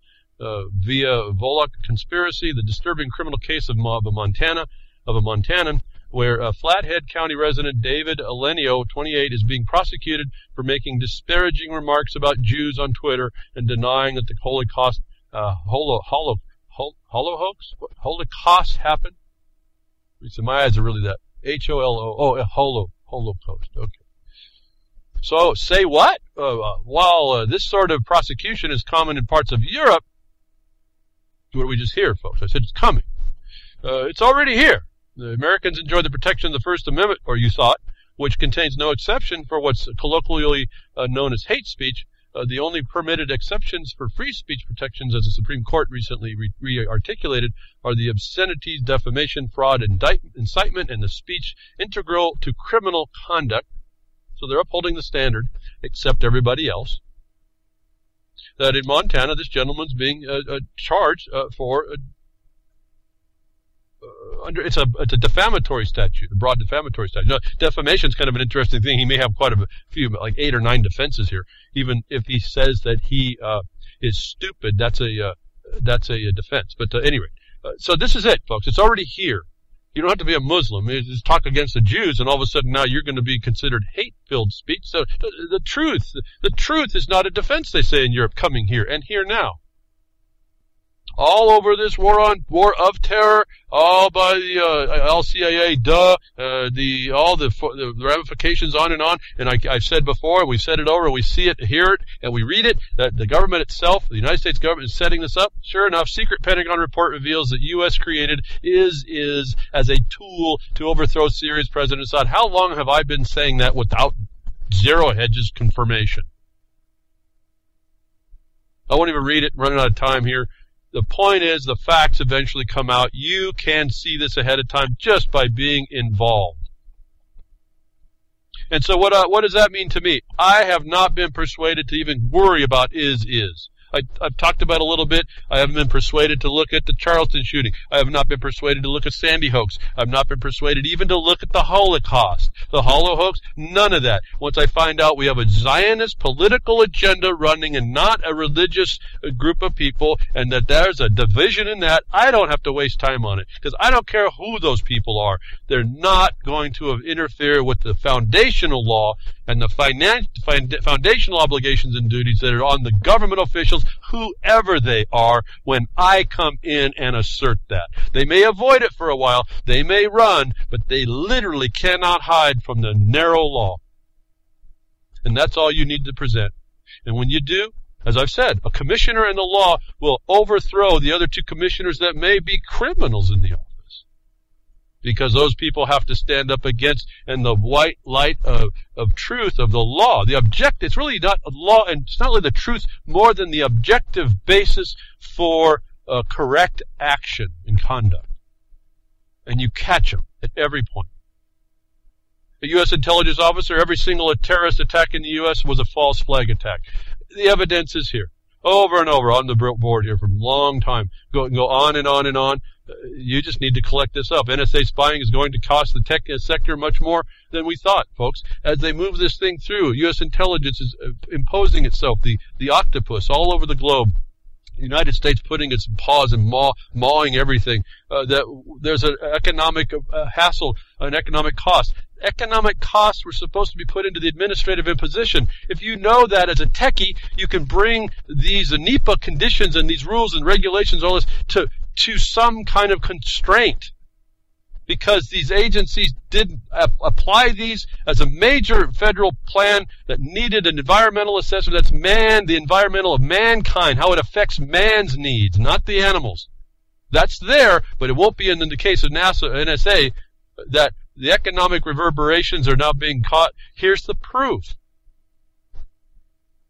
The evidence is, the tools that we have are here to defeat this, instead of being crickets, instead of having the jackboot, whether it be left or right, stepping on our neck and crushing us.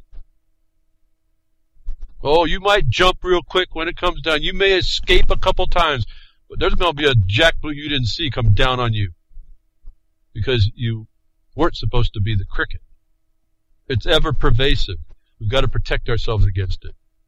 One last little quick report here. I guess Google Chrome, listening to you in your room, shows the importance of privacy, defense, and depth. Google Chrome. I don't use anything Google as much as I possibly can. Yes, YouTube and that, but I got blocks on everything. You can't use Google Chrome. Yesterday, news broke that Google has been stealth downloading audio listeners to about every computer that runs Chrome. Now, there's been some argument about this, about what it listens. The point is it's listening. It's like Siri on the phones. Folks, they got us wired. They got us wired. Thank you for listening today. It's up to you to keep that ring in your nose or to break it loose and rethink what's going on and engage to stop that enemy from within. The domestic, what looks to be warm and fuzzy, smiles and a big bear hugs for us all, is trying to kill us. It's an opportunist. It's easily defeated. And the way that starts is you deciding something is wrong that needs to be right and making it right and persisting to the point that you are making an effect if you haven't even completed the task. That's kind of what I look at. I don't know if I'm going to survive long enough to complete our task, but we're certainly making an effect. We can see it. So thank you for tuning in today. Thank you for any donations you're doing, and please donate to the websites. Not commercial free here. I don't ask anything for myself. The contributions I ask you for at markonthebeast.yahoo.com are content, and then I fully appreciate and thank you all again. All through time, people donating equipment to keep us going and to upgrade our capacity here. I hope, again, the audio has been really, really good for you all, that you at least you don't have to fight the sound. So if you can, donate to the servers that are given to me to the websites, ucy.tv, worldtruth.org, reallibertymedia.com, and then your FM and AM broadcasters that pick up our content. Maybe we'll, without problem, be able to talk with you next week. Take care. Well, that's another lesson. I hope with today's information you can take it to those that misbehave. From behind the woodshed, leaving his mark on the beast, this is Hal Anthony. Till next time, journey with purpose.